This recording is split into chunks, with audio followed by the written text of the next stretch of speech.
How y'all doing? And thanks for tuning in to Wicked Warnings, your number one source for construction and emergency safety strobe lighting equipment for cars, vans, bicycles, tricycles, unicycles, wakeboards, wave runners, and this 2023 Ford Escape. Now, I've done this build a few different times, a couple of different configurations, so I'm just going to run through this real fast.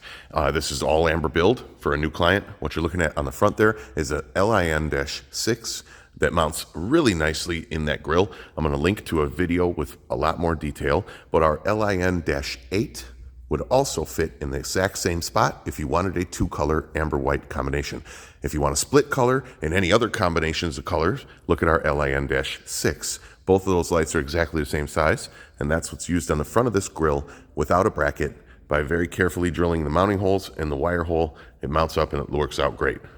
I'd like to welcome in one of our newest clients, V3. You can see they were requesting a logo that was reflective, so we went ahead and got that done for them. That's a 10-inch logo on this Ford Escape. If you're wondering about size, it's also spaced 24 inches forward of the rear door seam and about level with the door handle. I particularly like that spacing. I kind of stood back and looked at this a few times, try to get that logo as nice and aesthetically correct on the door as possible. Alrighty, around the back we've got our forehead slick stick set up in an all amber pattern. You can do amber white with that if you'd like. And below that we just did another vinyl logo right there on the left side of the plate.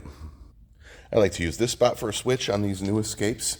It's quite easy to get the wiring behind it right there. And as you can see, it's battery fed off of a fuse tap right under the battery underneath the hood because the keys are on the seat there. That way these lights will work without the key for as long as need be.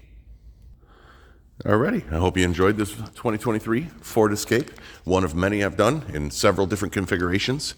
Check the link in the descriptions for all the details, and thanks again for tuning in to Wicked Warnings. We'll see you in the next video.